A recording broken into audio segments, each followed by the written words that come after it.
అజ్ఞాత శత్రువు మల్ల సురేంద్ర అనకాపల్లి తెలుగుదేశం పార్టీ నాయకులు రాష్ట్ర బీసీ సాధికార సంస్థ అధ్యక్షులు మల్ల సురేంద్ర అందరివాడని అజ్ఞాత శత్రువు అని పలువురు వక్తలు కొనియాడారు. రింగ్ రోడ్లోని గౌరవ సంక్షేమ సంఘం కార్యాలయంలో సురేంద్ర జన్మదిన వేడుకలు ఆదివారం ఘనంగా జరిగాయి. ఈ సందర్భంగా మాజీ మున్సిపల్ కౌన్సిలర్ బొడ్డేడ అప్పారావు అధ్యక్షతన జరిగిన ఈ సమావేశంలో పోలారపు త్రినాథ్, పిల్ల దుర్గానందం, సంఘం వ్యవస్థాపకులు Buddha Bhulokanaidu, Surshetti Narasimharao, Jagannathaswamy, trust board chairman Dadi Bujji, Konathala Uma, captain Apparao, కాంట్రాక్ట్ల విసు, ఎల్లప్ప శ్రీను తదితరులు మాట్లాడుతూ సురేంద్ర అందరివాడని కొనియాడారు. అజాత శత్రువు అన్నారు. కల్మషం లేని మనస్తత్వం కలిగిన నాయకుడని కొనియాడారు. తెలుగుదేశం పార్టీలో క్రియాశీలక నేతగా అంచెలంచెలుగా ఎదిగారని చెప్పారు. చంద్రబాబుకు అత్యంత అప్తుడుగా గుర్తించబడ్డారని చెప్పారు. పదవులు ఆశించని, అవినీతి అంటని గొప్ప నాయకుడని, ముందు మరింత ఉన్నత పదవులు అలంకరించాలని ఆకాంక్షించారు. ముందుగా కేక్ కటింగ్ నిర్వహించారు. రాష్ట్ర గౌరవ కార్పొరేషన్ చైర్మన్ పదవిని సురేందర్కి ఇవ్వాలని ఈ సందర్భంగా ఆయనను పూలమాలతో ముంచెత్తారు. ఈ కార్యక్రమంలో ఆళ్ల నాయుడు, కర్రి సుబ్రహ్మణ్యం, కాంట్రాక్ట్ల బుజ్జి తదితరులు పాల్గొన్నారు. ఆ కమిటీలో సురేందర్ని కూడా ఒక అభ్యర్థి కమిటీ అనుకుంటాను, కోర్ కమిటీ వేసి సురేందర్ని కూడా అందులో పెట్టి మీరు స్టీరింగ్ పట్టుకొని తిరగండి, పార్టీ దాని అంతా కాబట్టి సురేందర్ చేసినటువంటి కార్యక్రమాలు ఇప్పుడు కూడా కార్యకర్తలకి, ప్రజలకి అందుబాటులో ఉంటూ ప్రజలతో పాటు పార్టీని కూడా బతికించుకుంటూ ఆ వేళ ఈ పార్టీ ఏ విధంగా ఉంటుంది, ఎవరు కూడా పెద్దవాళ్ళు ఎవరు లేరు, ఈ పార్టీని ముందుకు తీసుకెళ్లే వాళ్ళు ఎవరు అనుకుంటే గోవింద్ గారు ఎంటర్ అయ్యే వరకు కూడా 5గురిలో ముఖ్య వ్యక్తిగా సురేంద్ర గారు కూడా ఇవాళ పార్టీని ఆ రోజు ముందుకు నడిపించుకెళ్ళడం జరిగింది. అదే టైంలో కొందరు వ్యక్తులు చంద్రబాబు నాయుడు గారిని విమర్శించడం కూడా జరిగింది. పాదయాత్రలో విమర్శించినప్పటికీ ఏదైనా ఒత్తిళ్లు కూడా వచ్చి ఉంటాయేమో నాకు తెలియదు, కానీ ఒత్తిళ్లు వచ్చినప్పటికీ కూడా ఆ రోజు నుండి ఈ రోజు వరకు కూడా చక్కగా పార్టీ కమిట్మెంట్ తోటి ఎవరు ఏమనుకుంటారో నేను నా పార్టీ, నా అన్నగారి పార్టీని అలా ముందుకు తీసుకుపోవడమే నా ధ్యేయంగా పెట్టుకున్నటువంటి వ్యక్తిని బాబు గారు ఎంతో దూరంగా ఉన్నప్పటికీ కూడా ఇతన్ని చక్కగా అబ్జర్వేషన్ చేసి ఈవేళ ఒక ఉన్నతమైనటువంటి స్థానానికి ఇన్ఛార్జ్ గా ఉన్న ఆయన గెలిపించడం కాదు, అక్కడ మంచి చెడ్డ రిపోర్ట్లు కూడా పంపించవలసిన అవసరం ఉంటుంది అధిష్టానానికి. అవి పంపించి కరెక్టో కాదో చూసుకున్న తర్వాత ఇంకో దానికి ఆయన పంపిస్తూ ఉంటారు. అక్కడ ఏమాత్రం తేడా లేకుండా పంపించింది సక్సెస్ఫుల్ గా అక్కడ అబ్జర్వేషన్ చేసి పంపించారు కాబట్టి అతన్ని ఈ విధంగా దిందనాభివృద్ధి చెందుతూ మంచి మంచి కార్యక్రమాల్లోనూ ఆయన ఎంటర్టైనింగ్ చేయడం జరుగుతుంది.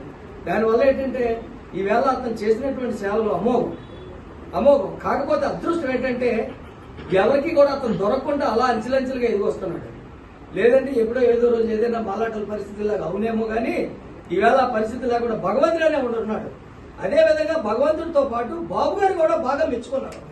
బాబు గారు మెచ్చుకోవడం వల్ల ఇక్కడ ఎవరైనా ఏమైనా చేద్దామన్నా చేయలేని పరిస్థితి అయిపోయింది.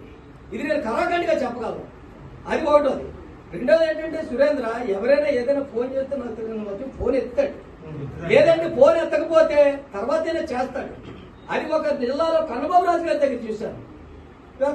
గోవింద్ గారు కూడా చేస్తారా? అలానే చేస్తారు, గోవింద్ గారు చేస్తారు కాదండి. సురేంద్ర కూడా ఆ క్వాలిటీ ఉండాలి.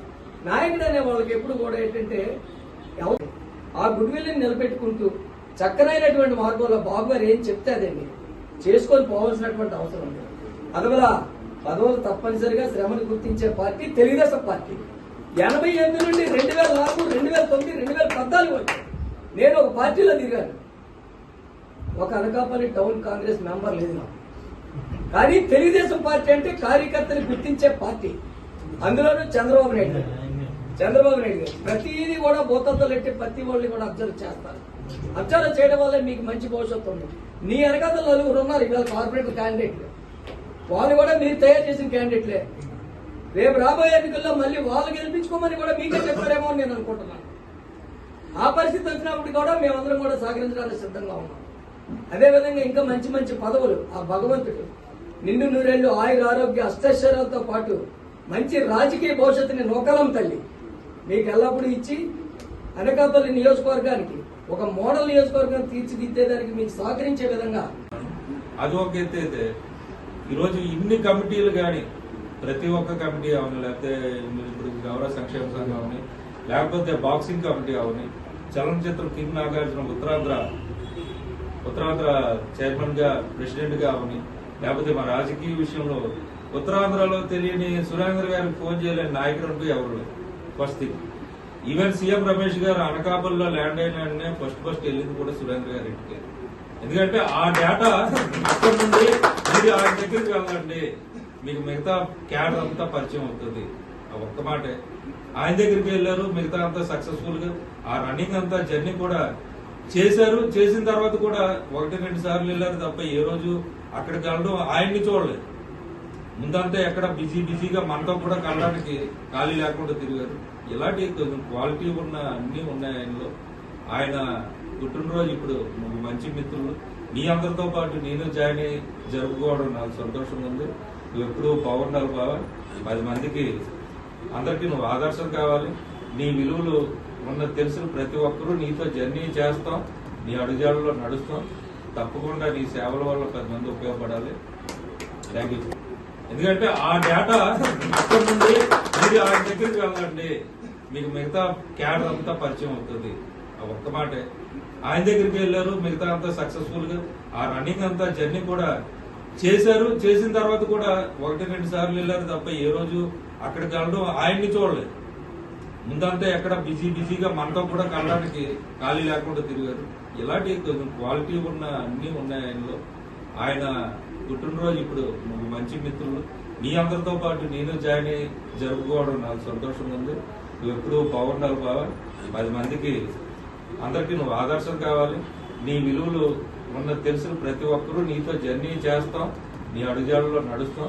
తప్పకుండా నీ సేవల వల్ల 10 మంది ఉపయోగపడాలి. Thank you.